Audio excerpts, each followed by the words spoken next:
أعوذ بالله من الشيطان الرجيم. بسم الله الرحمن الرحيم.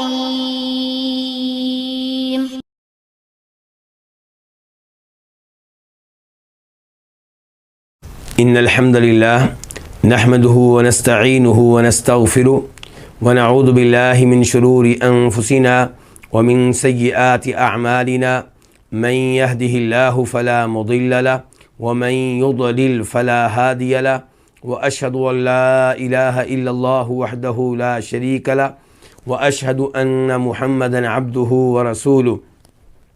يا أيها الذين آمنوا اتقوا الله حق تقاته ولا تموتن إلا وأنتم مسلمون. يا أيها الناس اتقوا ربكم الذي خلقكم من نفس واحدة وخلق منها زوجها وبث منهما رجالا كثيرا ونساء واتقوا الله الذي تساءلون به والأرحام إن الله كان عليكم رقيبا. يا أيها الذين آمنوا اتقوا الله وقولوا قولا سديدا يصلح لكم أعمالكم ويغفر لكم ذنوبكم ومن يطع الله ورسوله فقد فاز فوزا عظيما.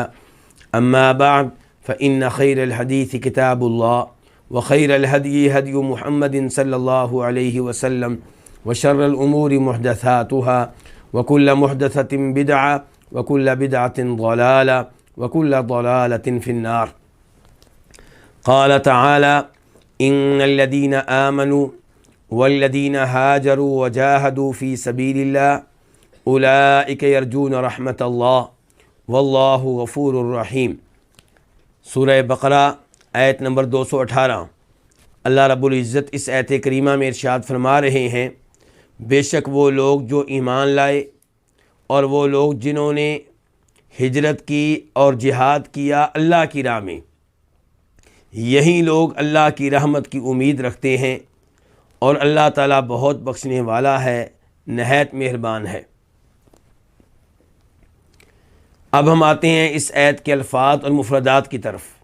ان یہ توکید کے معنی کے لیے آتا ہے، اردو میں ہم اس کا معنی کر سکتے ہیں بے شک، یقیناً، بلا شبہ۔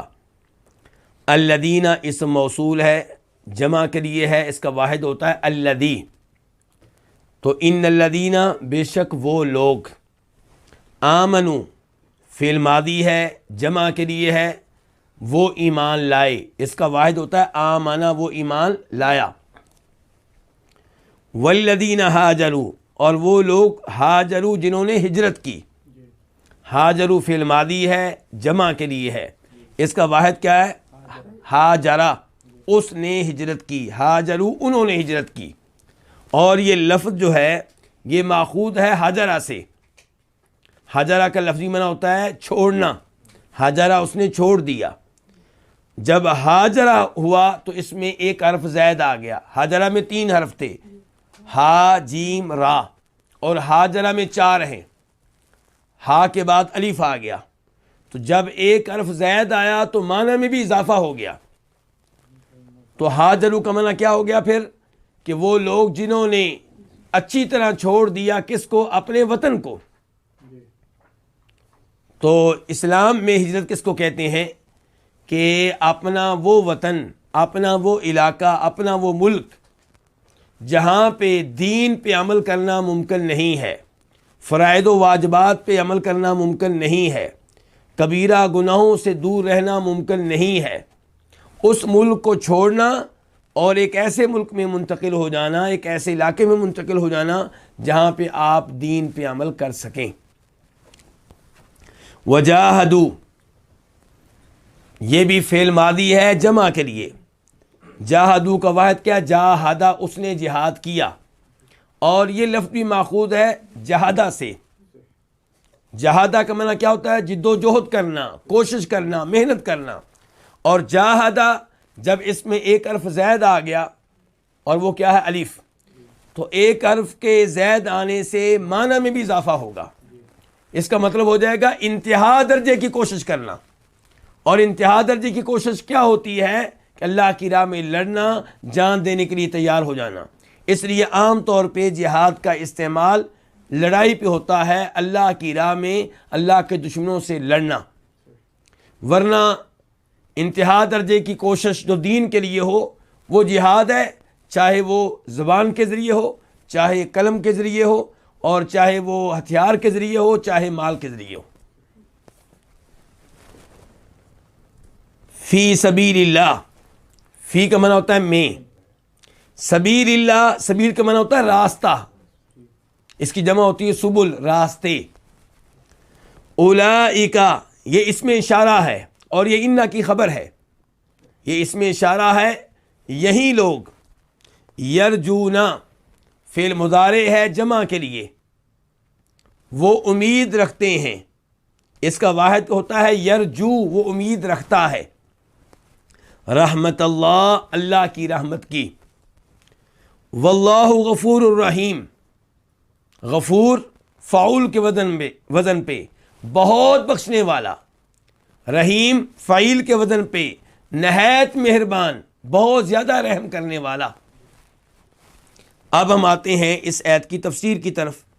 اللہ تعالیٰ یہاں پہ بیان کر رہے ہیں کہ بے شک وہ لوگ جو ایمان لائے اور جنہوں نے ہجرت کی اور جنہوں نے اللہ کی راہ میں جہاد کیا، یہی لوگ اللہ کی رحمت کی امید رکھتے ہیں۔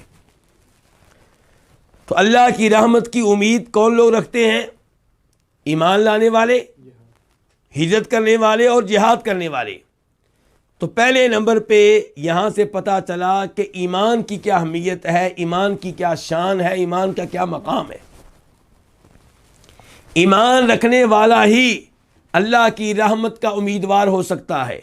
جو ایمان لائے بغیر اللہ سے اللہ کی رحمت کی امید رکھتا ہے تو یہ اس کی امید بغیر کسی وجہ کے ہے، بغیر کسی سبب کے ہے۔ ایسے آدمی کو اللہ کی رحمت کی امید نہیں رکھنی چاہیے۔ روز قیامت اللہ رحمت فرمائے گا تو ایمان والوں پہ فرمائے گا، کسی کافر پہ اللہ تعالیٰ رحمت نہیں فرمائے گا، بلکہ وہ لوگ جو ایمان کی دولت سے محروم تھے، انہوں نے دنیا میں جو بھی اچھے اعمال سر انجام دیے، دنیا میں ہو سکتا ہے انہیں ان اعمال کی وجہ سے کوئی بدلہ مل جائے، لیکن آخرت میں انہیں کچھ نہیں ملے گا۔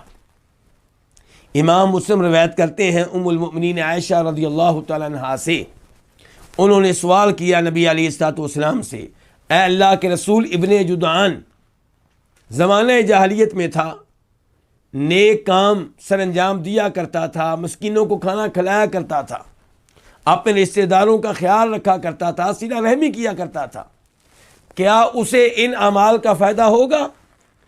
فرمایا نبی علیہ الصلوۃ والسلام نے، لا، اسے ان اعمال کا کوئی فائدہ نہیں ہوگا۔ کیوں؟ اس لیے کہ اس نے ایک دن بھی یہ الفاظ نہیں کہے کہ اے میرے رب مجھے قیامت کے دن بخش دینا، معاف کر دینا۔ اس کا مطلب یہ ہے کہ آخرت پہ ایمان نہیں ہے، تو اس لیے اسے ان نیک اعمال کا کوئی فائدہ نہیں ہوگا۔ اس سے آپ اندازہ لگا سکتے ہیں کہ ایمان کی کیا اہمیت ہے۔ ایمان کی دولت جس کے پاس موجود ہے، وہ اگر نیک اعمال سر انجام دے گا اسے یقیناً فائدہ ہوگا۔ اور ایمان کس چیز پہ؟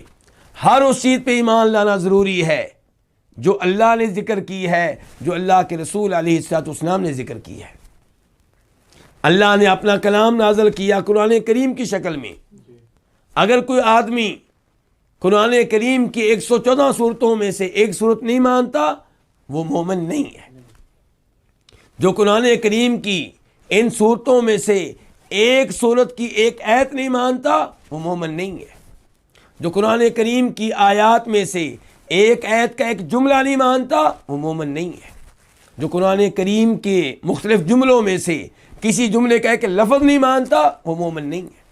جو قرآن کریم کے سارے احکام مانتا ہے، صرف ایک حکم نہیں مانتا، قرآن کے سارے مسئلے مانتا ہے، صرف ایک مسئلہ نہیں مانتا، وہ مومن نہیں ہے، وہ غیر مسلم ہے، وہ کافر ہے۔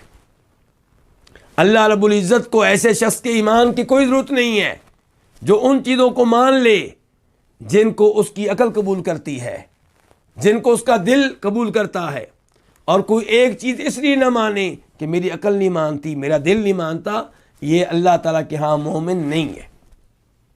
مومن وہ ہے جو اللہ رب العزت کی بتائی ہوئی ہر بات کو آنکھیں بند کر کے مان لے، تحقیق کرے تو اس بات کی کہ اللہ نے یہ بات کہی ہے یا نہیں کہی۔ جب پتہ چل جائے کہ اللہ نے یہ بات کہی ہے، آنکھیں بند کر کے مان لے۔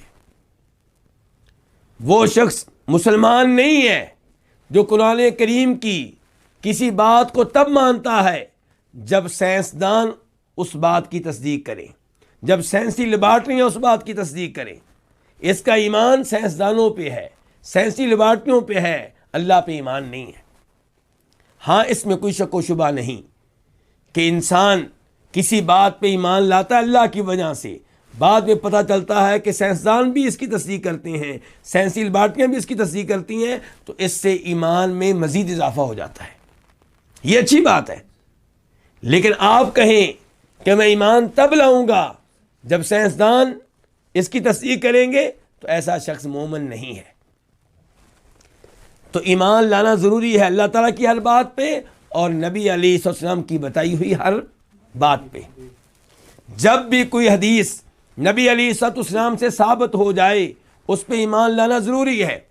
اگر کوئی یہ کہے کہ میں نبی علیہ السلام کی تمام باتیں مانتا ہوں لیکن بخاری شریف کی یہ حدیث میں نہیں مانتا، ٹھیک ہے اللہ کے رسول نے یہ الفاظ کہے ہیں لیکن عقل کے خلاف ہیں، لیکن دنیاوی اصولوں کے خلاف ہیں، تو ایسا آدمی بھی مسلمان نہیں ہے، مومن نہیں ہے۔ تو ان الذین آمنوا، بے شک وہ لوگ جو ایمان لائے اللہ کی ہر بات پہ، اللہ کے رسول علیہ السلام کی ہر بات پہ، آخرت کے متعلق بتائے ہوئے ہر عقیدے پہ۔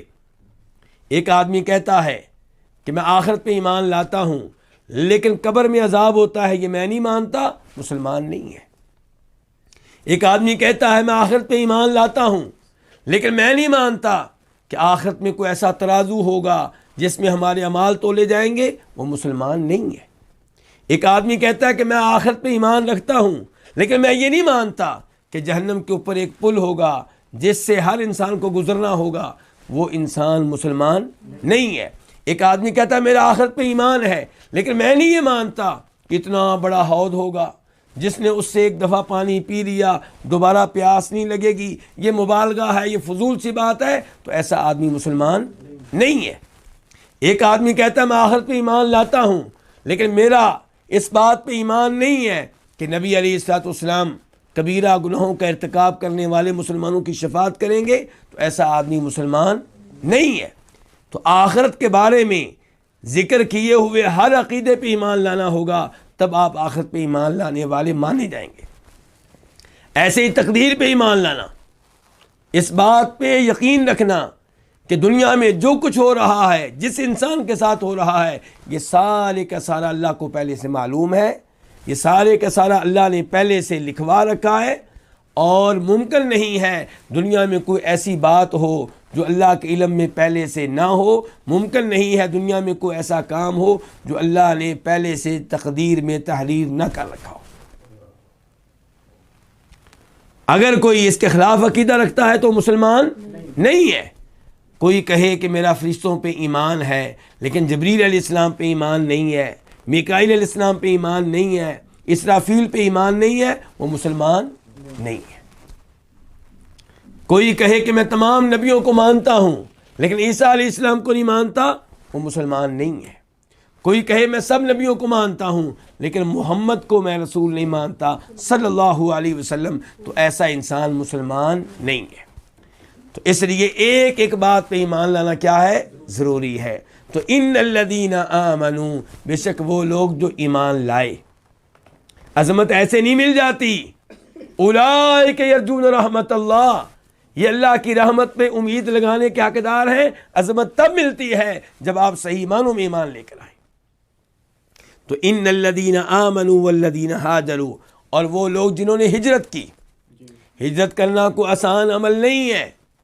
جب آپ دیکھیں کہ میرے ملک میں، میرے شہر میں، میرے علاقے میں توحید پہ عمل کرنا ممکن نہیں ہے، 5 وقت کی نمازیں پڑھنا ممکن نہیں ہے، رمضان کے روزے رکھنے پہ پابندی ہے، ان حالات میں اس علاقے سے ہجرت کر کے مسلمان علاقے میں منتقل ہونا واجب ہو جاتا ہے۔ جب اپنے علاقے میں دین پہ عمل کرنا ممکن نہ رہے تو پھر وہ علاقہ چھوڑ کر کسی ایسے علاقے میں منتقل ہونا واجب ہو جاتا ہے جہاں آپ دین پہ عمل کر سکیں۔ شرط یہ ہے کہ وہ علاقہ جو مسلمانوں کا علاقہ ہے آپ کو قبول کرنے کے لیے تیار ہو۔ مکہ سے مسلمانوں نے تب ہجرت کی تھی جب مدینہ والے انہیں قبول کرنے کے لیے تیار تھے، انہیں جگہ دینے کے لیے تیار تھے۔ تو ہجرت بہت عظیم قربانی ہے، اور جو انسان ہجرت نہ کرے ان کے بارے میں اللہ تعالیٰ کیا فرماتے ہیں قرآن حکیم میں؟ ان الذین توفاہم الملائکۃ ظالمی انفسہم قالوا فیم کنتم قالوا کنا مستضعفین فی الارض، کہ وہ لوگ جو فوت ہوتے ہیں تو فرشتے ان سے کہتے ہیں تم کس حال میں تھے؟ وہ کہتے ہیں کہ ہم کسی کافر ملک میں رہتے تھے، کافر علاقے میں رہتے تھے، کمزور تھے، اس لیے دین پہ صحیح معنوں میں عمل کرنا ممکن نہیں تھا۔ آگے سے جواب آتا ہے الم تکن ارض اللہ واسعۃ فتہاجروا فیہا، کیا اللہ کی زمین وسیع نہیں تھی، کشادہ نہیں تھی کہ تم اپنا علاقہ چھوڑ کے کسی ایسے علاقے میں منتقل ہو جاتے جہاں دین پہ عمل کرنا ممکن ہوتا؟ فَأُولَٰئِكَ مَأْوَاهُمْ جہنم، اللہ تعالیٰ فرماتے ہیں ایسے لوگوں کے لیے کیا ہے؟ جہنم ہے۔ جو کافر ملک میں رہے، مسلمان ملک میں منتقل ہونا ممکن ہو اور اپنے علاقے میں دین پہ عمل کرنا ممکن نہ ہو، پھر بھی ہجرت نہ کرے، تو ایسے افراد کے لیے فرمایا کیا ہے؟ جہنم ہے۔ لیکن اگر کوئی کافر ملک میں رہتا ہے اور وہاں دین پہ عمل کرنا ممکن ہے تو ایسا آدمی گنہگار نہیں ہے۔ یا وہ کافر ملک میں رہتا ہے لیکن مسلمان ملک اس کو جگہ دینے کے لیے تیار نہیں ہے، نیشنلٹی دینے کے لیے تیار نہیں ہے، اور اس لیے وہ ہجرت نہیں کرتا، تو انشاءاللہ وہ بھی گنہگار نہیں ہوگا۔ یہاں پہ عبرت حاصل کرنی چاہیے ان لوگوں کو جو کسی مسلمان ملک میں رہتے ہیں لیکن دنیا کی خاطر مسلمان ملک چھوڑتے ہیں اور کافر ملک میں منتقل ہونا چاہتے ہیں۔ اللہ تعالیٰ تو ان کی عظمت بیان کر رہے ہیں جو دین کی خاطر کس کو قربان کریں؟ اپنی زمین کو، اپنی پراپرٹی کو، اپنے مال کو، اپنے رشتہ داروں کو، اور مسلمان ملک میں منتقل ہو جائیں۔ کیا بچانے کے لیے؟ ایمان بچانے کے لیے، دین بچانے کے لیے، شریعت بچانے کے لیے۔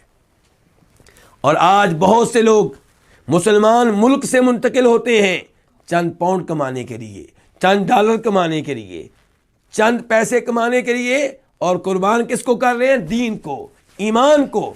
اور کافر ملک کی نیشنلٹی لینے کے لیے کیا لکھتے ہیں، کیا عذر پیش کرتے ہیں؟ جی ہم قادیانی ہیں، اس لیے ہمیں اپنے ملک میں خطرہ ہے، ہماری جان کو خطرہ ہے، اور دیگر کئی دینی امور کی قربانی دیتے ہیں اور کافر ملک میں منتقل ہو جاتے ہیں۔ تو ایسے لوگوں کو عبرت حاصل کرنی چاہیے اور اس حرکت سے باز آ جانا چاہیے۔ مسلمان ملک میں رہ رہے ہیں، وہاں پہ رہیں، اور جو رزق ملتا ہے اس پہ قناعت کریں، اس پہ گزارا کریں۔ صحابہ کرام کی طرف دیکھیں کہ انہوں نے کتنی قربانیاں دی ہیں، بیٹوں کو قربان کیا ہے دین کے لیے، مال کو قربان کیا ہے دین کے لیے، زمین کو، مکانات کو، پراپرٹی کو قربان کیا ہے۔ تیسرے نمبر پر فرمایا وجاہدوا فی سبیل اللہ، کہ جنہوں نے اللہ کی راہ میں جہاد کیا یہ اللہ کی رحمت کے امیدوار ہیں۔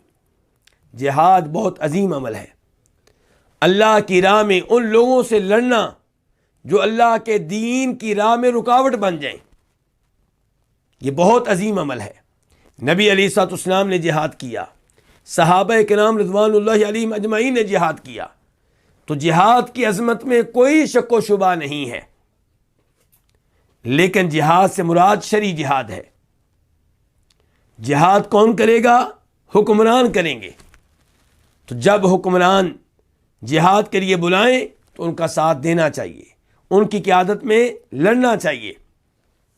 فی سبیل اللہ، ہجرت کی جائے گی اللہ کی راہ میں، جہاد کیا جائے گا اللہ کی راہ میں، یعنی کہ ہجرت کا مقصد دنیا نہ ہو، جہاد کا مقصد دنیا نہ ہو۔ مقصد یہ نہیں کہ لوگ میری بہادری کا تذکرہ کریں، لوگوں میں مجھے شہرت مل جائے، مجھے کوئی تمغہ مل جائے، کوئی اعزاز مل جائے، جہاد کا، ہجرت کا یہ مقصد نہیں ہونا چاہیے۔ تو جو ایمان لائیں اور وہ لوگ جو ہجرت کریں اور جہاد کریں اللہ کی راہ میں، اولئک یرجون رحمت اللہ، یہ لوگ ہیں جو اللہ کی رحمت کی امید رکھتے ہیں، یعنی کہ انہوں نے وہ اسباب اختیار کیے ہیں، وہ اعمال سر انجام دیے ہیں جن کی وجہ سے اللہ کی رحمت پہ امید لگانے کے وہ حقدار ہیں۔ اور جو ایمان لے کر نہ آئے یا ایمان لانے کے بعد کبیرہ گناہ مسلسل کرتا رہے اور 5 وقت کی نمازیں ادا نہ کرے، پھر بھی کہے کہ مجھے اللہ کی رحمت پہ امیدیں ہیں، تو یہ امید بغیر کسی وجہ کے ہے، بغیر کسی سبب کے ہے۔ اولئک یرجون رحمت اللہ، تو یہ لوگ ہیں جو اللہ کی رحمت کے امیدوار ہیں۔ یہاں پہ اللہ کی رحمت سے کیا مراد ہے؟ یہاں پہ اللہ کی رحمت کے 2 معنی ہو سکتے ہیں۔ نمبر 1، اللہ کی رحمت سے مراد اللہ کی صفت رحمت، یعنی کہ ان کو امید ہے کہ اللہ ہمارے اوپر مہربان ہوگا، اللہ مہربانی فرمائے گا، اور جس پہ اللہ مہربانی فرمائے گا وہی جنت میں داخل ہو سکے گا۔ ورنہ نبی علیہ الصلوۃ والسلام کی صحیح حدیث ہے جس میں آپ فرماتے ہیں کہ کوئی بھی آدمی اللہ کی رحمت کے بغیر جنت میں داخل نہیں ہو سکتا۔ صحابہ کرام عرض کرتے ہیں اللہ کے رسول، آپ بھی اللہ کی رحمت کے بغیر جنت میں داخل نہیں ہو سکتے؟ فرمایا میں بھی جنت میں تبھی داخل ہو سکوں گا جب اللہ مجھ پہ رحمت فرمائے گا، مہربانی فرمائے گا۔ اور یہاں پہ رحمت کا معنی یہ بھی ہو سکتا ہے کہ رحمت سے مراد اللہ تعالیٰ کی جنت ہے، اللہ تعالیٰ کے انعامات ہیں، کیونکہ صحیح حدیث ہے، بخاری وغیرہ کی حدیث ہے کہ اللہ رب العزت جنت کو مخاطب کر کے کہتے ہیں انتی رحمتی، تو میری رحمت ہے۔ اس حدیث میں رحمت کا استعمال کس کے اوپر ہوا ہے؟ جنت کے اوپر۔ تو میری رحمت ہے، ارحم بکی من اشاء، تیرے ذریعے میں جس پہ چاہوں گا رحمت کروں گا۔ تو اگر کوئی آدمی یہاں پہ رحمت سے مراد جنت لیتا ہے تو اس میں کوئی حرج نہیں ہے، لیکن آپ کو یہ ماننا ہوگا کہ اللہ کی صفات میں سے ایک صفت رحمت بھی ہے، اس پہ بھی آپ ایمان لائیں اور اس کی کوئی تعویل نہ کریں، کوئی تحریف نہ کریں۔ آپ مانیں کہ اللہ تعالیٰ اپنے بندوں پہ رحمت کرنے والے ہیں، اللہ کا نام رحمان ہے، اللہ کا نام رحیم ہے۔ تو پھر اگر آپ کہتے ہیں کہ رحمت سے مراد یہاں پہ جنت ہے، کوئی مسئلہ نہیں ہے۔ لیکن اگر کوئی کہے کہ یہاں پہ اللہ کی رحمت سے مراد اللہ کی جنت ہے اور اللہ تعالیٰ کسی بھی انسان پہ رحمت نہیں کرتے، یہ کہنا کہ اللہ رحمت کرتے ہیں یہ درست نہیں ہے، اس کی ہم تعویل کریں گے، تو ایسے آدمی کا عقیدہ درست نہیں ہے۔ واللہ غفور الرحیم، اور اللہ تعالیٰ بہت بخشنے والے ہیں، کن کو؟ ایمان لانے والوں کو۔ ایمان لانے کے بعد پھر آپ سے غلطی ہو جائے جس پہ آپ شرمندہ ہوں تو اللہ تعالیٰ بخشنے والے ہیں، بلکہ اگر کوئی کافر ہے وہ ایمان لاتا ہے تو اللہ تعالیٰ اس کے کفر کو بھی معاف کرنے والے ہیں۔ فرمایا ان اللہ یغفر الذنوب جمیعا، سورہ زمر، اللہ تعالیٰ فرماتے ہیں اللہ تعالیٰ سب گناہوں کو معاف کرنے والے ہیں۔ تو کسی کو اللہ رب العزت کی طرف سے مایوس نہیں کرنا چاہیے۔ اگر کوئی سدھر جائے، اپنی اصلاح کر لے، تو کفر و شرک جیسا گناہ بھی اللہ تعالیٰ معاف کرنے والے ہیں۔ رحیم، اللہ تعالیٰ رحم کرنے والے ہیں کن پہ؟ جو اللہ تعالیٰ کی رحمت کے اسباب کو اختیار کرے، ایمان لائے، ہجرت کرے، جہاد کرے، دیگر نیک اعمال سر انجام دے، کبیرہ گناہوں سے اللہ رب العزت ارشاد فرماتے ہیں آیت نمبر 219 میں، یسألونک عن الخمر والمیسر قل فیہما اثم کبیر ومنافع للناس واثمہما اکبر من نفعہما۔ وہ آپ سے سوال کرتے ہیں شراب کے بارے میں اور جوے کے بارے میں، قل، آپ کہہ دیں، ان دونوں میں بہت بڑا گناہ ہے اور لوگوں کے لیے کئی فائدے ہیں، اور ان کا گناہ ان کے فائدے سے کہیں زیادہ بڑھ کر ہے۔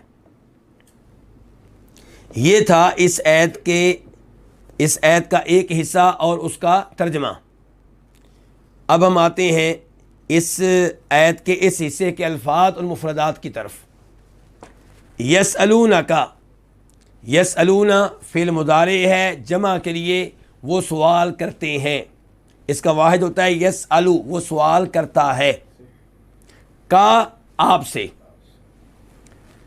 عن الخمری شراب کے بارے میں، عن کا معنی کیا ہوگا؟ کے بارے میں، کے متعلق، خمر کا معنی کیا ہے؟ شراب، والمیسر اور جوا،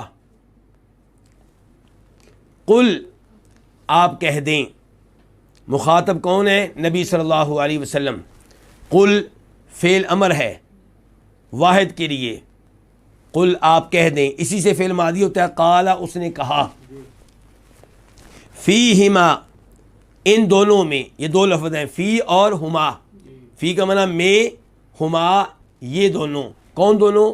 شراب اور جوا، اثم کا معنی ہے گناہ، کبیر بڑا، کبیر صفت ہے اثم کی، تو اثم کبیر بہت بڑا گناہ، ومنافع اور فائدے، منافع جمع ہے کس کی؟ منفعت کی، للناسی لوگوں کے لیے، لام الگ ہے الناس الگ ہے، لام کا معنی کیا؟ کے لیے، کے واسطے، الناس لوگ، وَإِثْمُهُمَا اور ان دونوں کا گناہ، اکبر زیادہ بڑا ہے، یہ اسم تفضیل ہے، من نفعہما ان دونوں کے فائدے سے، ان دونوں کے نفع سے، ان دونوں کے فائدے سے کہیں بڑھ کر ہے ان کا گناہ۔ اب ہم آتے ہیں اس آیت کے اس حصے کی تفسیر کی طرف۔ اللہ رب العزت بیان کر رہے ہیں کہ وہ آپ سے سوال کرتے ہیں، وہ کون؟ صحابہ کرام۔ اس سے پتہ چلا کہ صحابہ کرام علم کا کتنا شوق رکھتے تھے، اس سے پتہ چلا کہ صحابہ کرام نبی علیہ الصلوۃ والسلام سے دین کے احکام اور مسائل کے بارے میں معلومات لیتے رہتے تھے، اور اس سے پتہ چلا کہ مجھے اور آپ کو چاہیے کہ ہم بھی کسی قابل اعتماد عالم دین سے دین کے بارے میں سوالات کرتے رہا کریں، معلومات لیتے رہا کریں۔ یسألونک وہ سوال کرتے ہیں آپ سے، تو اس سے پتہ چلا کہ دین کے معاملے میں اتھارٹی، حجت اور سپریم لا کون ہے؟ نبی کریم صلی اللہ علیہ وسلم۔ آج بھی کسی مسئلے میں آپ کا فرمان آ جائے یا آپ پہ نازل کردہ قرآن کی کوئی آیت آ جائے اور ان دونوں کے مقابلے میں کسی اور عالم دین کا فتویٰ ہو، کسی اور امام صاحب کا قول ہو، تو نبی علیہ الصلوۃ والسلام کی بات کو سینے سے لگا لینا چاہیے اور عالم دین کے قول اور فتوے کو وہاں پہ چھوڑ دینا چاہیے۔ سب اماموں کا احترام کریں، ان کی عزت کریں، ان کے علم سے فائدہ اٹھائیں، ان کی کتب سے فائدہ اٹھائیں، لیکن جب نبی علیہ الصلوۃ والسلام کی کسی صحیح حدیث سے کسی بھی عالم دین کا فتویٰ ٹکرائے تو عالم دین کا فتویٰ چھوڑ دیں، لیکن اس کا احترام نہ چھوڑیں، کیونکہ کسی بھی عالم دین نے جان بوجھ کر نبی علیہ الصلوۃ والسلام کی مخالفت نہیں کی۔ یسألونک وہ آپ سے سوال کرتے ہیں کس کے بارے میں؟ عن الخمری شراب کے بارے میں۔ شراب کے بارے میں عربی میں جو لفظ ہے وہ کیا ہے؟ خمر۔ خمر کا معنی و مفہوم کیا ہے، اس بارے میں علماء کرام میں کچھ اختلاف ہے۔ امام ابو حنیفہ رحمہ اللہ اور حنفی علماء کرام یہ رائے رکھتے ہیں کہ شراب سے مراد ہے انگور کا نچوڑ۔ انگور کا نچوڑ جب آپ اسے پکا لیں یا کوئی ایسی شکل دے دیں جس کی وجہ سے اس میں کیا پیدا ہو جائے؟ نشہ پیدا ہو جائے، تو اسے کیا کہیں گے؟ خمرن۔ کچھ علماء کرام کہتے ہیں کہ شراب صرف انگوروں سے نہیں بنتی بلکہ انگوروں کے ساتھ ساتھ کھجوروں سے بھی بنتی ہے، اور کچھ کہتے ہیں انگوروں سے، کھجوروں سے اور منقع سے بنتی ہے۔ منقع وہی انگور ہو گئے، لیکن صحیح بات یہ ہے کہ خمرن سے مراد ہر نشہ آور چیز ہے، چاہے وہ انگوروں سے بنے، چاہے کھجوروں سے بنے، چاہے وہ جو سے بنے، چاہے وہ گندم سے بنے، چاہے وہ شہد سے بنے، بلکہ کسی اور چیز سے بھی بنے تو اس کو آپ کیا کہیں گے؟ خمرن کہیں گے۔ اس اختلاف کی وجہ سے حکم میں، فتوے میں کیا تبدیلی آئے گی؟ آپ کی میں توجہ چاہوں گا۔ اگر ہم یہ مانتے ہیں کہ خمرن صرف اسی شراب کو کہتے ہیں جو انگوروں سے بنے، تو آپ کا فتویٰ یہ ہوگا کہ اگر کوئی آدمی انگور سے بنی ہوئی شراب پیتا ہے، تھوڑی پیے یا زیادہ،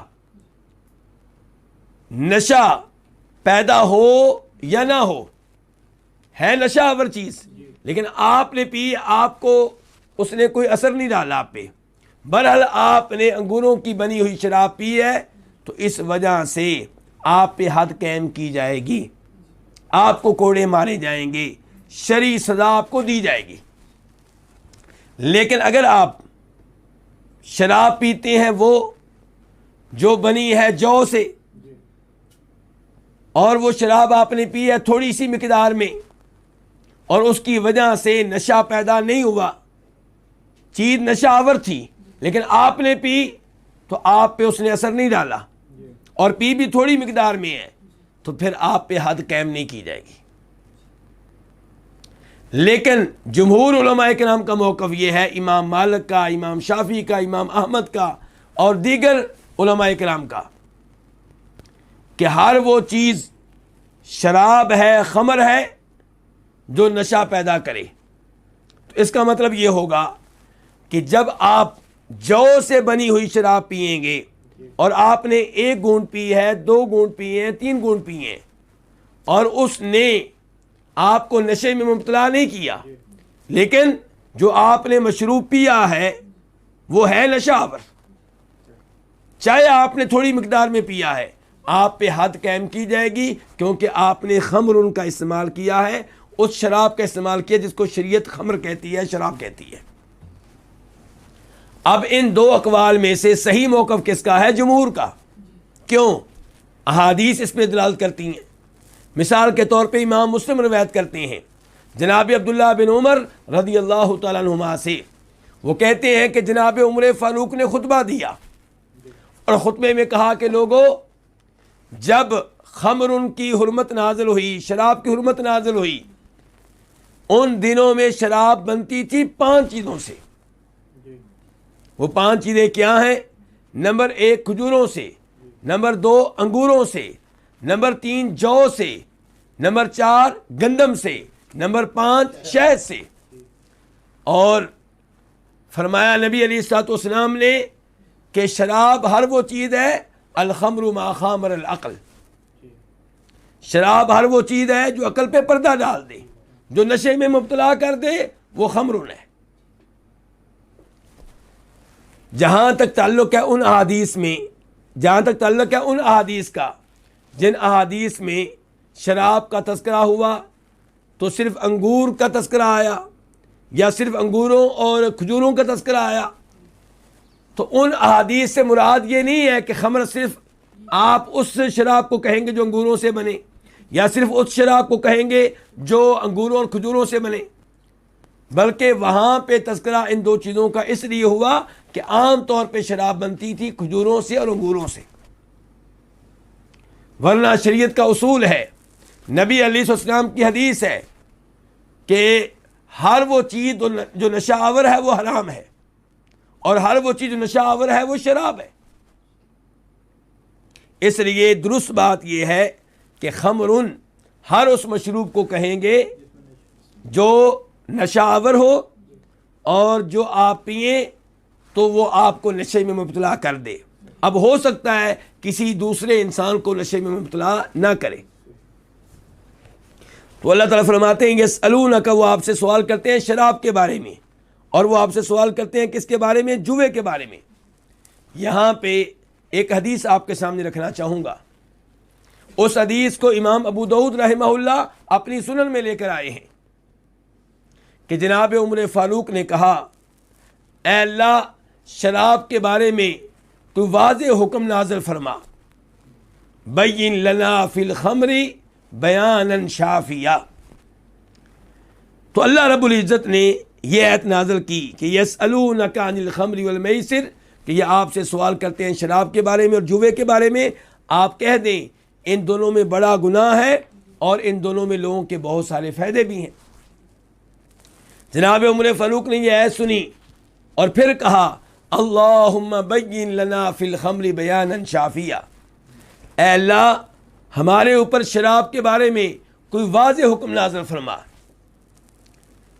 تو پھر یہ آیت نازل ہوئی کہ یا ایھا الذین آمنوا لا تقربوا الصلاۃ وانتم سکارا، اے ایمان والو جب آپ نشے کی حالت میں ہوں، آپ نے شراب پی رکھی ہو تو نماز کے قریب نہ جائیں۔ تو اس سے پتہ چلا کہ نماز شراب اتنی خطرناک چیز ہے کہ یہ آپ نے پی ہو تو آپ نماز نہیں پڑھ سکتے۔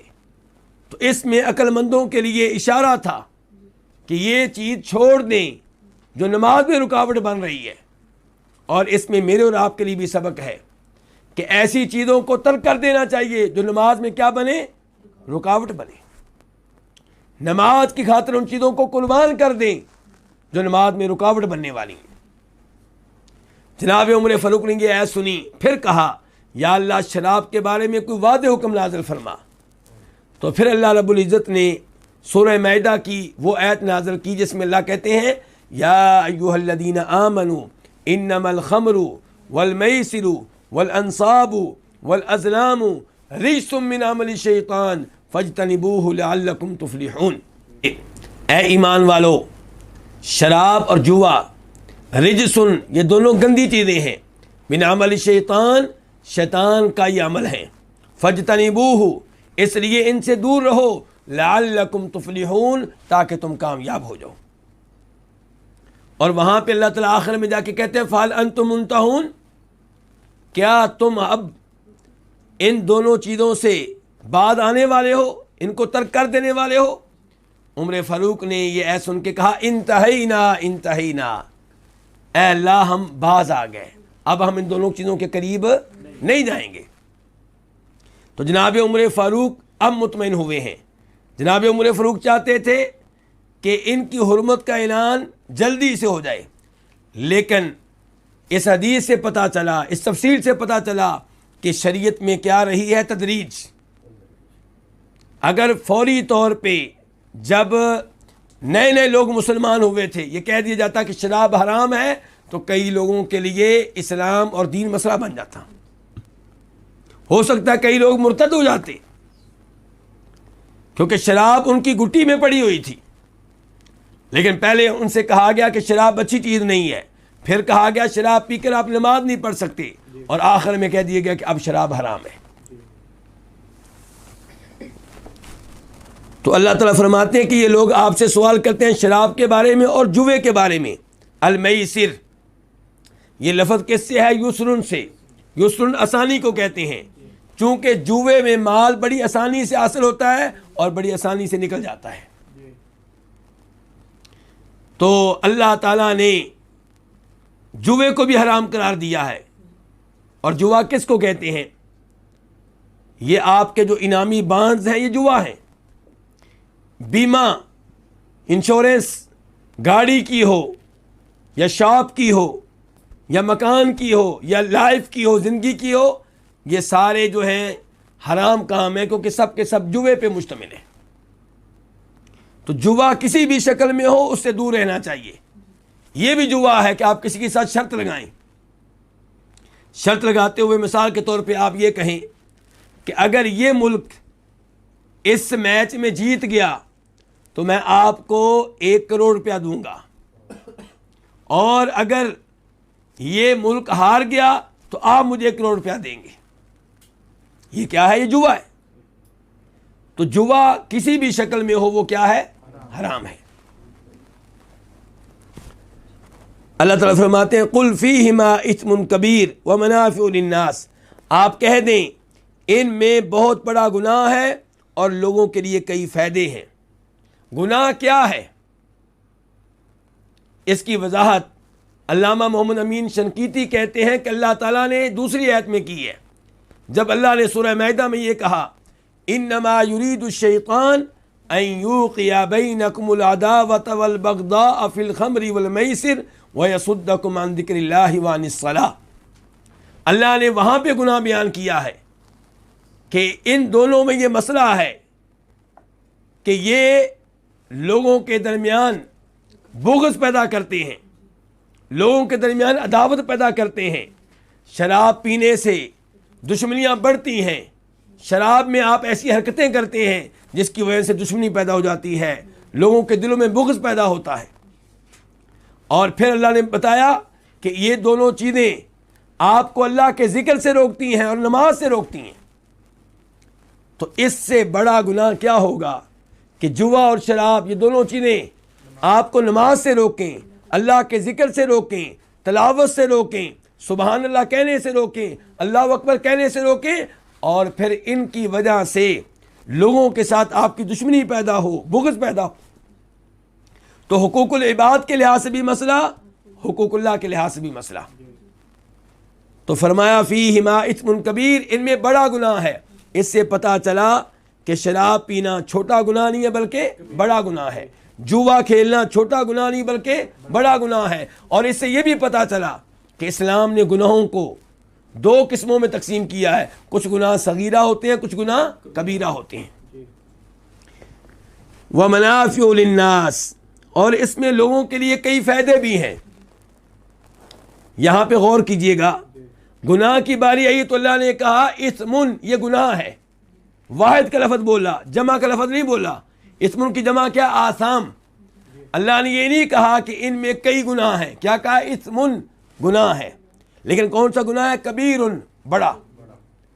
فائدے کی باری آئی تو اللہ نے یہ نہیں کہا کہ اس میں ایک فائدہ, کہا منافع, بہت سارے فائدے ہیں, کئی فائدے ہیں. تو اس میں میرے اور آپ کے لیے سبق یہ ہے کہ جب کوئی چیز گناہ ہو, خصوصاً کبیرہ گناہ ہو, پھر اس میں جتنے بھی فائدے ہوں چھوڑ دیں. لوگ کہتے ہیں جی بینکوں کے ذریعے جو سود ملتا ہے اس میں غریبوں کا فائدہ ہے. 10,000 روپیہ رکھتے ہیں تو ہر مہینے 1,000 روپیہ مل جاتا ہے. 1,00,000 روپیہ رکھتے ہیں تو ہر مہینے 10,000 روپیہ مل جاتا ہے. قرآن کا جواب یہ ہے, دنیاوی فائدے جتنے بھی ہوں, اگر کسی چیز میں گناہ ہے اور وہ بھی کبیرہ گناہ, تو ان تمام چیزوں سے دور رہنا چاہیے. سود میں جتنے بھی فائدے آپ ہمیں گنوائیں, جوئے میں آپ جتنے بھی فائدے بتائیں, بدکاری کے آپ جتنے بھی فائدے بتائیں, شراب کے آپ جتنے بھی فائدے بتائیں, ان فائدوں کی کوئی حیثیت نہیں ہے جب کہ اللہ نے بتا دیا کہ ان میں سے ہر ایک کبیرہ گناہ ہے. تو فکر کس کی کرنی ہے؟ آخرت کی. دنیاوی فائدوں کی طرف نہیں دیکھا جائے گا. ہر چیز میں انسان کو چاہیے یہی اصول بنا لے. جب آپ کو کسی بات کی سمجھ نہ آئے, مثال کے طور پہ آپ کو سمجھ نہیں آ رہی کہ آپ اپنے بیٹے کو دینی تعلیم دلوائیں یا دنیاوی تعلیم دلوائیں, تو آپ دیکھ لیں آخرت کے لحاظ سے فائدہ کہاں پہ ہے. اور آپ کو سمجھ نہیں آ رہی کون سے اسکول میں بچے کو بھیجیں, تو آپ دیکھ لیں کون سا بچہ ہے, کون سا اسکول ہے جو آپ کے بچے کو کبیرہ گناہ پہ لگا دے گا. کس اسکول کا ماحول ایسا ہے جس ماحول کے نتیجے میں بچہ کل کو بڑی آسانی سے کبیرہ گناہوں کا ارتکاب کرے گا. مثال کے طور پہ تعلیم ایسی ہے جس تعلیم کے نتیجے میں بچہ بڑی آسانی سے سود کو قبول کرے گا, جوے کو قبول کرے گا, بدکاری کو قبول کرے گا, لڑکیوں کے ساتھ دوستی لگانے کو وہ جرم نہیں سمجھے گا. تو ایسے ماحول میں آپ اپنے بچے کو کیوں بھیجیں, چاہے دنیاوی لحاظ سے وہ نقصان اٹھائے. پہلی بات یہ ہے کہ اللہ رب العزت کی خاطر جب آپ کسی کبیرہ گناہ کو چھوڑیں گے یا ایسے ماحول کو چھوڑیں گے جس ماحول میں کبیرہ گناہوں کے ارتکاب کا خطرہ ہو, اللہ تعالیٰ آپ کو دنیا بھی دے گا, آخرت بھی دے گا. اگرچہ شروع میں آزمائشیں آئیں گی, جیسے صحابہ کرام پہ آزمائشیں آئیں, شروع میں قربانیاں دینا پڑیں, آخرت میں اللہ نے دنیا بھی دی اور اللہ نے دین بھی دیا, آخرت بھی دی. وَإِثْمُهُمَا أَكْبَرُ مِن نَفْعِهِمَا, فرمایا ان کا گناہ ان کے فائدے سے کہیں بڑھ کر ہے. کیوں؟ فائدہ جو ہے وہ دنیا کا ہے. قُلْ مَتَاعُ الدُّنْيَا قَلِيلٌ, دنیا کے فوائد جتنے بھی ہوں آخرت کے مقابلے میں کوئی حیثیت نہیں رکھتے. اور یہ دنیاوی فوائد زائل ہو جانے والے ہیں, ختم ہو جانے والے ہیں, اور آخرت ہمیشہ کی زندگی ہے. اس کے بعد اللہ تعالیٰ فرماتے ہیں اس آیت کے دوسرے حصے میں وَيَسْأَلُونَكَ مَاذَا يُنْفِقُونَ قُلِ الْعَفْوَ كَذَلِكَ يُبَيِّنُ اللَّهُ لَكُمُ الْآيَاتِ لَعَلَّكُمْ تَتَفَكَّرُونَ. اور یہ آپ سے سوال کرتے ہیں کہ وہ کیا چیز خرچ کریں. قل آپ کہہ دیں العفو بہترین چیز خرچ کریں. دوسرا معنی ہو سکتا ہے وہ چیز خرچ کریں جو آپ کی حاجت سے زائد ہو, آپ کی ضرورت سے زائد ہو. کذالک اسی طرح یبین اللہ لکم الآیات اللہ تعالیٰ تمہارے لیے اپنی آیتیں کھول کھول کر بیان کرتا ہے. لعلکم تتفکرون تاکہ تم غور و فکر کرو فی الدنیا والآخرہ دنیا کے بارے میں اور آخرت کے بارے میں. اب ہم آتے ہیں اس آیت کے اس دوسرے حصے کے الفاظ اور مفردات کی طرف. وَيَسْأَلُونَكَ واو کا معنی کیا اور, يَسْأَلُونَكَ اس بارے میں گفتگو پہلے ہو چکی ہے. ماذا ما کا معنی کیا ہے, یہ استفہام کے لیے ہے کیا. ذا بمعنی الذی, الذی کے معنی میں ہے کیا چیز ہے جو. ينفقون وہ خرچ کریں. ينفقون فعل مضارع ہے جمع کے لیے, اس کا واحد ہوتا ہے ينفقو وہ خرچ کرتا ہے. ينفقون وہ خرچ کریں. قل آپ کہہ دیں, قل کے بارے میں گفتگو پہلے ہو چکی ہے. العفو اس کے دو معنی ہو سکتے ہیں. پہلا معنی کیا عمدہ چیز بہترین چیز, اور دوسرا معنی کیا وہ چیز جو آپ کی ضرورت سے اور حاجت سے زائد ہو. کذالک اسی طرح, کاف یہ اسم ہے مثل کے معنی میں طرح, ذالک اشارہ ہے تو معنی کیا ہو جائے گا کذالک اسی طرح اس کی طرح. یبین فعل مضارع ہے واحد کے لیے, کھول کھول کر بیان کرتا ہے, واضح طور پہ بیان کرتا ہے. یبین اللہ لکم, لکم دو لفظ ہے, لام الگ ہے کم الگ ہے. لام کا معنی کیا کے لیے کے واسطے, کم تمہارے. الآیات آیتیں, جمع ہے کس کی آیتن کی, آیتن ایک آیت, الآیات کئی آیتیں.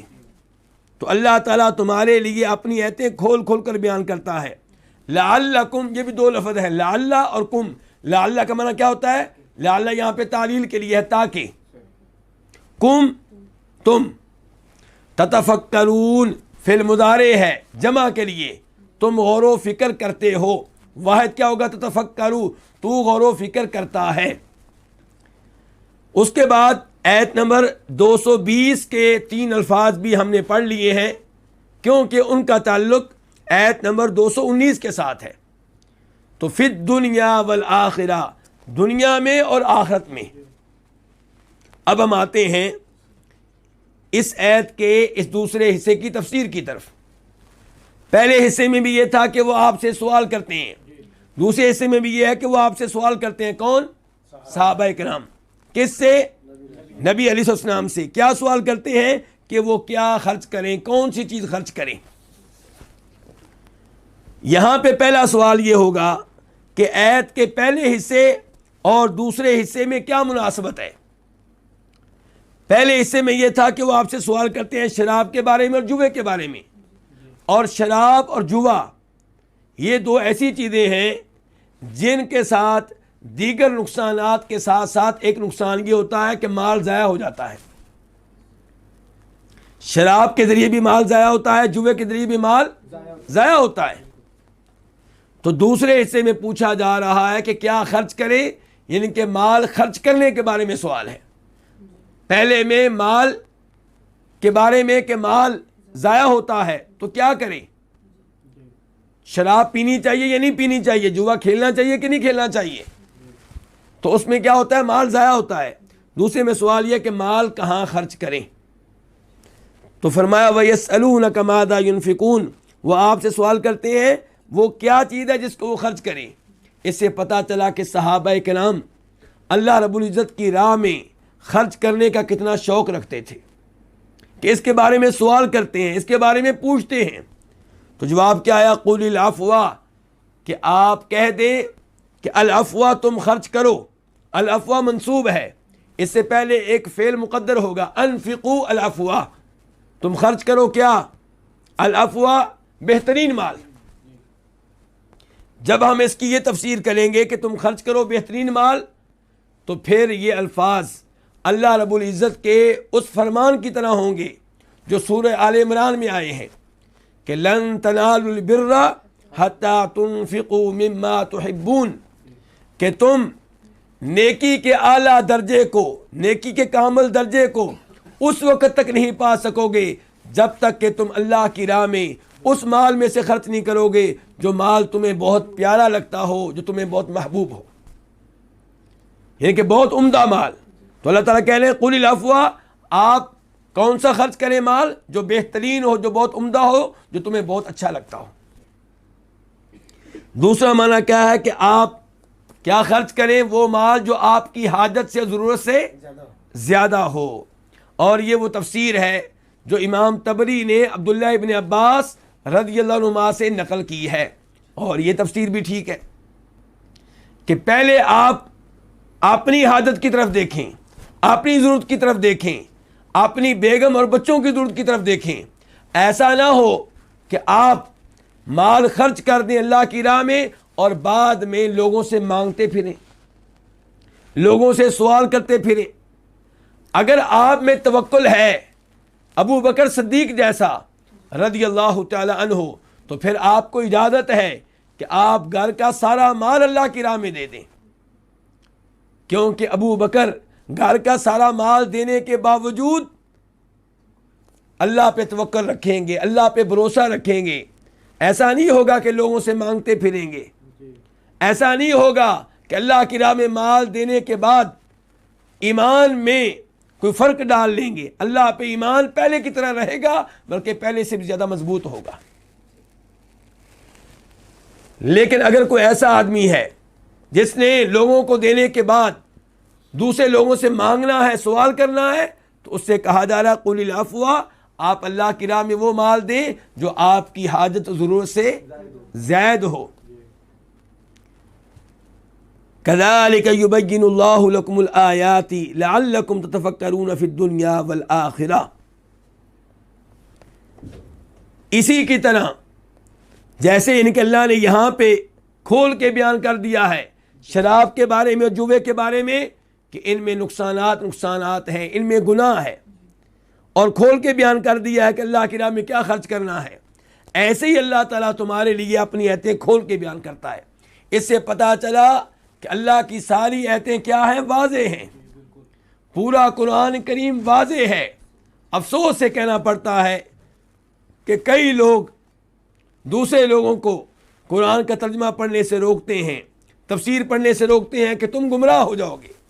اللہ تعالیٰ کہتا ہے کہ میری کتاب واضح ہے، گمراہی کے لیے نہیں ہے، ہدایت کے لیے ہے۔ تو اللہ تعالیٰ اسی طرح تمہارے لیے اپنی آیتیں کھول کر بیان کرتا ہے۔ اب آپ کہیں گے کئی آیتیں ایسی ہیں جن میں کوئی نہ کوئی اشکال ہوتا ہے، بلکہ آپ کہیں گے کہ اللہ تعالیٰ نے خود قرآن میں کہا ہے سورہ آل عمران میں کہ قرآن کریم کی کچھ آیتیں محکم ہیں اور کچھ کیا ہیں؟ متشابہ ہیں۔ تو میرے بھائیوں، اس بارے میں صحیح موقف وہ ہے جو امام ابن تیمیہ رحمہ اللہ نے اختیار کیا ہے، امام ابن القیم رحمہ اللہ نے اختیار کیا ہے کہ قرآن پورے کا پورا محکم ہے، قرآن پورے کا پورا واضح ہے۔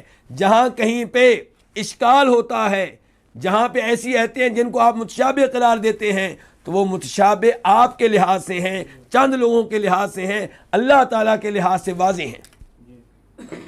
اس لیے کسی آیت میں آپ کو اشکال ہوگا، کسی اور کو اشکال نہیں ہوگا، اور کسی آیت میں اس کو اشکال ہوگا، آپ کو اشکال نہیں ہوگا۔ تو اس لیے قرآن کریم پورے کا پورا کیا ہے؟ محکم ہے، اور جو چند آیتیں متشابہ ہیں وہ چند لوگوں کے لحاظ سے ہیں۔ بلکہ یہاں پہ ایک حدیث ذکر کر دینا مناسب ہوگا جسے امام بخاری وغیرہ روایت کرتے ہیں، جس میں فرماتے ہیں نبی علیہ الصلوۃ والسلام الحلال بین والحرام بین، حلال چیزیں بالکل واضح ہیں، حرام چیزیں بالکل واضح ہیں، وبینہما امور مشتبہات لا یعلمہن کثیر من الناس، اور ان کے درمیان میں کچھ ایسے امور ہیں جو متشابہ ہیں جنہیں بہت سے لوگ نہیں جانتے، اللہ کے رسول نے یہ نہیں کہا کہ جنہیں کوئی نہیں جانتا. صلی اللہ علیہ وسلم کیا کہا ہے؟ کچھ امور متشابہ ہیں جنہیں بہت سے لوگ نہیں جانتے. اس کا مطلب یہ ہے کہ کچھ لوگ جانتے ہیں. تو خلاصہ کلام یہ کہ اللہ کا قرآن واضح ہے، اللہ کا قرآن ہدایت ہے. فرمایا اسی طرح اللہ تمہارے لیے اپنی آیتیں کھول کھول کے بیان کرتا ہے، لعلکم تتفکرون، تاکہ تم غور و فکر کرو. لام لعل تعلیل کے لیے ہے. اس سے پتہ چلا کہ اللہ تعالیٰ جو بھی کام کرتے ہیں اس میں کوئی نہ کوئی حکمت ہوتی ہے. بسا اوقات اللہ حکمت بتا دیتے ہیں، بسا اوقات نہیں بتاتے. بسا اوقات ہمیں حکمت معلوم ہو جاتی ہے، بسا اوقات حکمت معلوم نہیں ہوتی. لیکن اس بات پہ بطور مسلمان یقین رکھیں، اللہ کا کوئی بھی کام حکمت سے خالی نہیں ہے. لیکن یہاں پہ یہ بھی وارننگ دینا چاہوں گا، کوئی بھی یہ نہ کہے کہ میں اللہ کا یہ حکم تب مانوں گا جب مجھے اس کی حکمت سمجھ میں آ جائے. نہیں، آنکھیں بند کر کے اللہ کے ہر حکم پہ ایمان لائیں. البتہ حکمت معلوم ہو جائے اچھی بات ہے، نہ معلوم ہو تو کوئی مسئلہ نہیں ہے. اللہ تمہارے لیے آیتیں کھول کھول کے بیان کرتا ہے تاکہ تم غور و فکر کرو. غور و فکر کرو کس میں؟ دنیا میں اور آخرت میں، یعنی کہ دنیا کے امور میں اور آخرت کے امور میں غور و فکر کرو. امام قتادہ یہاں پہ کہتے ہیں تاکہ تمہیں پتہ چلے کہ آخرت دنیا سے افضل ہے. جب پتہ چل جائے گا غور و فکر کرتے ہوئے کہ آخرت دنیا سے افضل ہے، تو پھر آپ کسی چیز کے دنیاوی فائدے کی طرف نہیں دیکھیں گے. پھر آپ یہ نہیں دیکھیں گے کہ شراب میں کچھ نہ کچھ فائدہ ہے جی، جوے میں کچھ نہ کچھ فائدہ ہے جی، مال جو ہے بچا کر رکھیں تو اس میں فائدہ ہے. پھر آپ آخرت کو ترجیح دیں گے اور آپ شراب کو چھوڑ دیں گے، جوے کو چھوڑ دیں گے اور عمدہ مال اللہ کی راہ میں خرچ کرنے کی کوشش کریں گے. اس کے بعد اللہ رب العزت ارشاد فرماتے ہیں آیت نمبر 220 میں، وَيَسْأَلُونَكَ عَنِ الْيَتَامَى قُلْ إِصْلَاحٌ لَهُمْ خَيْرٌ وَإِن تُخَالِطُوهُمْ فَإِخْوَانُكُمْ وَاللَّهُ يَعْلَمُ الْمُفْسِدَ مِنَ الْمُصْلِحِ وَلَوْ شَاءَ اللَّهُ لَأَعْنَتَكُمْ إِنَّ اللَّهَ عَزِيزٌ حَكِيمٌ. اور وہ آپ سے سوال کرتے ہیں یتیموں کے بارے میں، آپ کہہ دیں ان کی خیر خواہی کرنا بہت اچھی بات ہے، اور اگر تم انہیں اپنے ساتھ ملا لو تو وہ تمہارے بھائی ہیں، اور اللہ تعالیٰ جانتا ہے فساد کرنے والوں کو اصلاح کرنے والوں سے، اور اگر اللہ تعالیٰ چاہتا تو یقیناً تم کو مشقت میں ڈال دیتا. بے شک اللہ تعالیٰ ہر چیز پہ غالب ہے، بہت حکمت والا ہے. اب ہم آتے ہیں اس آیت کے الفاظ اور مفردات کی طرف. وَيَسْأَلُونَكَ، اور وہ آپ سے سوال کرتے ہیں، اس بارے میں پہلے گفتگو ہو چکی ہے. عن الیتامى، یتامہ یتیم ان کی جمع ہے. یتیم اس بچے کو کہتے ہیں جس کا باپ فوت ہو چکا ہے جب کہ وہ بچہ ابھی بالغ نہیں ہوا. اگر کوئی بالغ ہو اور اس کا باپ فوت ہو جائے تو اس کو یتیم نہیں کہیں گے. قل، آپ کہہ دیں، اس بارے میں گفتگو پہلے ہو چکی ہے. اصلاح، خیر خواہی کرنا، کسی کا کام سنوارنا، کسی کا کام ٹھیک کر دینا، یہ مصدر ہے.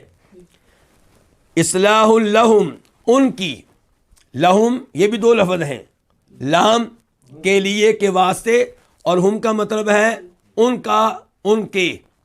تو یہاں پہ ہم سے مراد کون ہے؟ یتیم، یعنی کہ خیر خواہی کر دینا لہم ان کی، ان کے لیے. کن کے لیے؟ یتیموں کے لیے. خیرن، بہت اچھی بات ہے، بہت عمدہ بات ہے. وَإِن تُخَالِطُوهُمْ، واو کا معنی اور، ان شرطیہ ہے، اس کا معنی کیا؟ اگر. تُخَالِطُوهُمْ، تم انہیں ملا لو. تُخَالِطُوهُمْ دو لفظ ہیں.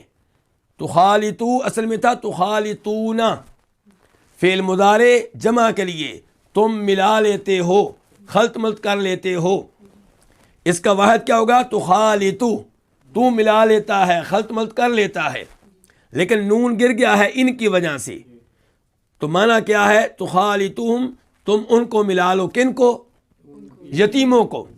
ہم ضمیر جو ہے یتیموں کی طرف جا رہی ہے. فَإِخْوَانُكُمْ تو وہ تمہارے بھائی ہیں. یہ 3 لفظ ہیں. فا جو ہے یہ جواب، یہ ان کے جواب میں ہے. تو اگر تم ان کو ملا لو تو، اور اخوان یہ جمع ہے کس کی؟ اخن کی. اخن بھائی، کم تمہارے، اور یہ اخوانکم خبر ہے، یہاں پہ مبتدا مقدر ہوگا. فہم اخوانکم تو وہ تمہارے بھائی ہیں. واللہ اور اللہ تعالیٰ، یعلم جانتا ہے، فعل مضارع ہے واحد کے لیے، جانتا ہے، علم رکھتا ہے. کس کے بارے میں؟ المفسدہ، فساد کرنے والے کے بارے میں. المفسد اسم فاعل ہے افسدہ سے، فساد کرنے والا، کسی چیز کو بگاڑنے والا. من المصلحی، یہ من ہے، نون کے اوپر جو زبر آئی ہے، فتح آیا ہے، وہ ملانے کے لیے، اصل میں تھا من. المصلح کا معنی کیا ہے؟ اصلاح کرنے والا، ٹھیک کرنے والا، درست کرنے والا، سنوارنے والا. من جو ہے اس کے بارے میں کہتے ہیں کہ من یہ وہ ہے جو 2 ایسی چیزوں کے بیچ میں آتا ہے جو ایک دوسرے کی ضد میں ہوں. فساد کرنے والا، اس کی ضد کیا ہے؟ اصلاح کرنے والا. کسی کام کو بگاڑنے والا، اس کی ضد کیا؟ کسی کام کو سنوارنے والا. تو ان کے بیچ میں کیا آیا ہے؟ من آیا ہے. اور کچھ علماء کرام کا موقف یہ ہے کہ یہ من جو ہے یہ بتا رہا ہے کہ یعلم جو ہے یہ یتمیزو کا معنی بھی اپنے اندر لیے ہوئے ہے. یعلم یہ معنی بھی دے رہا ہے کہ اللہ علم رکھتا ہے، اور یہ معنی بھی دے رہا ہے کہ اللہ علم رکھتا ہے اور فرق کرتا ہے. اللہ تعالیٰ شناخت رکھتا ہے. اللہ تعالیٰ جانتے ہیں کہ فساد کرنے والا کون ہے، اصلاح کرنے والا کون ہے. ولو شاء المصلح، اصلاح کرنے والا، یہ بھی اسم فاعل ہے. ولو واو کا معنی اور، لو کا معنی کیا؟ اگر. شاء چاہتا، اللہ اللہ تعالیٰ، شاء فعل ماضی ہے واحد کے لیے. لآنتکم یہ 3 لفظ ہیں، لام، آنتا اور کم. لام تاکید کے لیے ہے، جس کا معنی آپ بے شک کر سکتے ہیں، یقیناً کر سکتے ہیں، بلا شبہ کر سکتے ہیں. آنتا فعل ماضی ہے واحد کے لیے، مشقت میں ڈالتا. کم تمہیں. ان اللہ، ان بھی تاکید کے لیے ہے، بے شک، یقیناً، بلا شبہ. عزیز فعیل کے وزن پہ، غالب، بہت غالب، ہر ایک پہ غالب. حکیم فعیل کے وزن پہ حکمت والا، نہایت حکمت والا، بہت حکمت والا. اب ہم آتے ہیں اس آیت کی تفسیر کی طرف. وَيَسْأَلُونَكَ یہ تیسرا سوال ہے جو آج کے درس میں ذکر ہوا ہے. تو آپ اندازہ لگائیں کہ صحابہ کرام بار بار آپ سے سوال کرتے ہیں، بار بار مسئلے پوچھتے ہیں. تو اگر علم بڑھانے کے لیے سوال کیا جائے، جس سے آپ سوال کر رہے ہیں اس کو زج کرنا مقصود نہ ہو، اگر سوال کرنے کا مقصد عمل کرنا ہو تو بہت اچھی بات ہے. تو وَيَسْأَلُونَكَ اور وہ آپ سے سوال کرتے ہیں یتیموں کے بارے میں. سب سے پہلے یہاں پہ ان الفاظ کا شان نزول ذکر کرنا چاہوں گا. سبب نزول، ان الفاظ کے نازل ہونے کی مناسبت امام ابو داؤد رحمہ اللہ روایت کرتے ہیں. کس سے؟ جناب عبداللہ ابن عباس رضی اللہ تعالی عنہما سے. وہ کہتے ہیں کہ جب اللہ تعالیٰ نے سورہ انعام کی اس آیت کو نازل فرمایا، وَلَا تَقْرَبُوا مَالَ الْيَتِيمِ إِلَّا بِالَّتِي هِيَ أَحْسَنُ یتیم کے مال کے قریب نہ جاؤ مگر اس طریقے سے جو اچھا طریقہ ہو. اور اللہ نے یہ بھی کہا سورہ نساء میں، ان الذین یأکلون اموال الیتامی ظلما انما یأکلون فی بطونہم نارا، کہ بے شک وہ لوگ جو یتیموں کا مال ناجائز طریقے سے کھاتے ہیں، ظالمانہ طریقے سے کھاتے ہیں، وہ اپنے پیٹ میں آگ بھر رہے ہیں. جب یہ 2 آیتیں نازل ہوئیں تو وہ لوگ جو یتیموں کے سرپرست تھے، جو یتیموں کے مال کا خیال رکھنے والے تھے، وہ ڈر گئے، محتاط ہو گئے. انہوں نے یتیموں کا مال اپنے مال سے الگ کر دیا، ان کا کھانا اپنے کھانے سے الگ کر دیا. اس سے کیا ہوا؟ یتیم کے لیے کھانا الگ تیار ہوتا، باقی گھر والوں کے لیے الگ کھانا تیار ہوتا. تو یتیم ظاہر ہے بچہ ہے، جتنا کھانا اس کے لیے تیار ہوا ہے سارے کا سارا ایک وقت میں نہیں کھا سکتا، باقی اس کا کھانا محفوظ رکھا جائے گا تو کیا ہو جائے گا؟ خراب ہو جائے گا۔ دوبارہ اگر وہ کھائے گا بھی تھوڑا سا کھائے گا، بالآخر کھانے کا ایک حصہ خراب ہوگا۔ تو صحابہ کرام پہ یہ معاملہ بہت ہی گراں گزرا، پریشان ہیں۔ ایک طرف قرآن کی آیتیں ہیں کہ یتیم کے مال کے قریب نہ جائیں، یتیم کا مال ناجائز طور پہ کھائیں گے تو آپ اپنے پیٹ میں جہنم کی آگ بھریں گے، اور ایک طرف یہ ہے کہ یتیم کا مال خراب ہو رہا ہے۔ دوبارہ انہوں نے رابطہ کیا نبی علیہ الصلوۃ والسلام سے، تو اللہ رب العزت نے یہ آیت نازل کی وَيَسْأَلُونَكَ عَنِ الْيَتَامَى قُلْ إِصْلَاحٌ لَهُمْ خَيْرٌ، کہ یہ آپ سے یتیموں کے بارے میں سوال کرتے ہیں، آپ ان سے کہہ دیں کہ اصلاح لہم، ان کے لیے خیر خواہی کرنا، ان کی خیر خواہی کرنا، کن کی؟ یتیموں کی، یتیموں کی خیر خواہی کرنا مال کے لحاظ سے، تربیت کرنے کے لحاظ سے، ان کا اخلاق درست کرنے کے لحاظ سے، ہر لحاظ سے ان کی خیر خواہی کرنا، ان کے کاموں کو سنوارنا، ان کے کاموں کو ٹھیک کرنا، خیر، بہت اچھی بات ہے، یہ بہت عمدہ بات ہے۔ خیر اس میں تفضیل ہے، اس میں تفضیل کا تقاضا یہ ہے کہ یہ بھی بتایا جائے کہ کس سے عمدہ ہے۔ جیسے آپ کہتے ہیں اللہ اکبر، اللہ بڑا ہے، اکبر اس میں تفضیل ہے، کس سے بڑا ہے؟ یہ مذکور نہیں ہے۔ کیوں مذکور نہیں ہے؟ تاکہ پتہ چلے کہ اللہ ہر چیز سے بڑا ہے۔ تو یہاں پہ بھی کہا گیا کہ ان کی خیر خواہی کرنا خیر بہتر ہے، کس سے بہتر ہے؟ ہر ایک سے بہتر ہے، ہر چیز سے بہتر ہے، یعنی کہ آپ یتیموں کی خیر خواہی کریں تو یہ اس سے بہتر ہے کہ آپ ان کی خیر خواہی نہ کریں۔ وَإِن تُخَالِطُوهُمْ فَإِخْوَانُكُمْ، اور اگر تم انہیں اپنے ساتھ ملا لو تو وہ تمہارے بھائی ہیں۔ ان الفاظ سے پتہ چلا کہ یتیم کا کھانا اپنے کھانے کے ساتھ تیار کرنا اس میں کوئی حرج نہیں ہے، ان کا مال اپنے مال کے ساتھ ملا لیں، اس میں کوئی مسئلہ نہیں ہے، لیکن فَإِخْوَانُكُمْ، اللہ نے کہا اگر تم ان کا مال اپنے ساتھ ملا لو، انہیں اپنے ساتھ ملا لو تو تمہارے بھائی ہیں، یعنی کہ ان کے ساتھ معاملہ بھائیوں والا کرنا ہے، دشمنوں والا نہیں کرنا، ان کے مال کا دشمن نہ بن جانا، ان کے مال کے ساتھ وہ سلوک کرنا جو آپ اپنے بھائی کے مال کے ساتھ کرتے ہیں اور جو اپنے بھائی کے ساتھ کرنا چاہیے۔ اپنے ساتھ ملا لیں، لیکن مقصد یہ نہ ہو کہ ان کے مال پہ قابض ہو جائیں، مقصد یہ ہو کہ آپ ان کے مال کی خیر خواہی کریں گے، مقصد آپ کا یہ ہو کہ اگر اس کا کھانا ہمارے کھانے کے ساتھ تیار ہوگا تو کھانے پہ کل خرچہ آئے گا 1000 روپیہ، اس میں سے 50 روپیہ اس کے اوپر ڈال دیں گے، 60 روپیہ اس کے اوپر ڈال دیں گے، باقی ہمارے گھر والوں کا خرچہ ہوگا، کیونکہ ہم گھر کے 9 افراد ہیں اور یہ ایک ہے۔ اور اگر آپ کا مقصد یہ ہو کہ سارے کا سارا کھانا اس کے اوپر ڈالیں گے اور مل کے کھائیں گے، تو اس کا مطلب یہ ہے کہ آپ یتیم کے ساتھ بھائیوں والا معاملہ نہیں کر رہے، دشمنوں والا معاملہ کر رہے ہیں، یعنی کہ 1000 روپے کا کھانا تیار ہوا، سارے کا سارا آپ نے اس کے اوپر ڈال دیا۔ تو فرمایا وَإِن تُخَالِطُوهُمْ فَإِخْوَانُكُمْ، اور اگر تم انہیں اپنے ساتھ ملا لو کھانے پینے میں تو وہ تمہارے بھائی ہیں۔ وَاللَّهُ يَعْلَمُ الْمُفْسِدَ مِنَ الْمُصْلِحِ، اور اللہ تعالی جانتے ہیں فساد کرنے والے کو اصلاح کرنے والے سے، ان کے اس کے مقابلے میں کون ہے فساد کرنے والا اور کون ہے اصلاح کرنے والا؟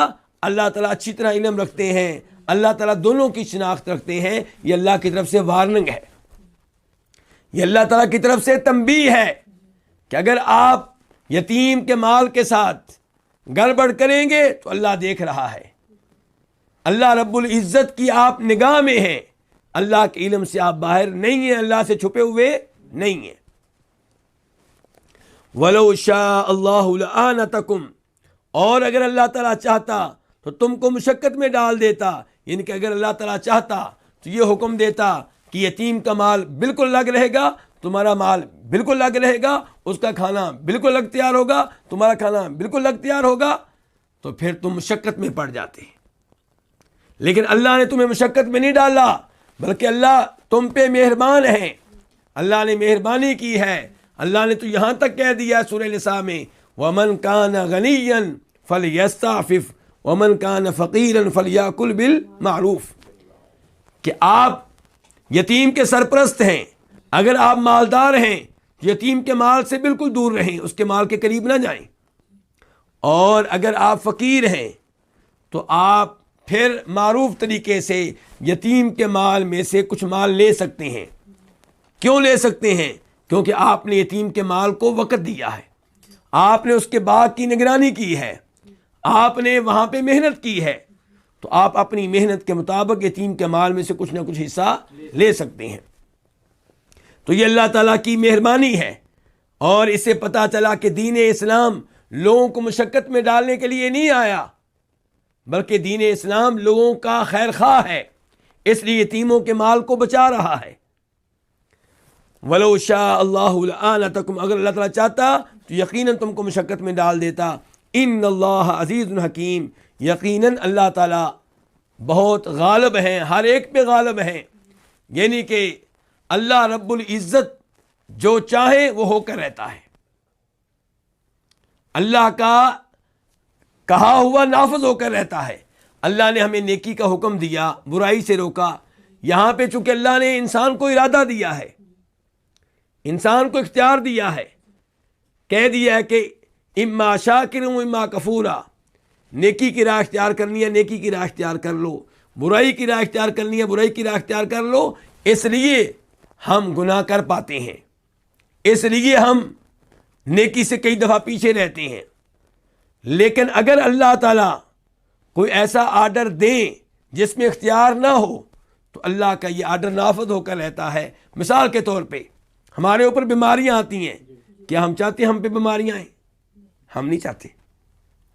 یہاں پہ انسان کا کوئی ارادہ نہیں ہے، کوئی اختیار نہیں ہے، اور جہاں پہ اللہ نے انسان کو ارادہ اختیار نہیں دیا وہاں پہ حساب کتاب بھی نہیں ہے۔ اللہ یہ نہیں پوچھیں گے تمہیں بیماری کیوں لگی تھی۔ ہاں اگر آپ بیماری پہ صبر نہیں کریں گے تو اس کے بارے میں سوال ہوگا، اور صبر کرنا نہ کرنا یہاں پہ انسان کو ارادہ دیا گیا، اختیار دیا گیا ہے۔ تو فرمایا ان اللہ عزیز، بے شک اللہ تعالیٰ سب پہ غالب ہے، حکیم نہایت حکمت والے ہیں، اللہ کا کوئی بھی کام حکمت سے خالی نہیں ہے۔ اللہ رب العزت سے دعا ہے کہ اللہ تعالیٰ ہمیں قرآن حکیم کی تفسیر صحیح معنوں میں جاننے کی توفیق دے، اور اللہ تعالیٰ ہمیں قرآن حکیم پہ عمل پیرا ہونے کی توفیق دے۔ وآخر دعوانا الحمد للہ رب العالمین۔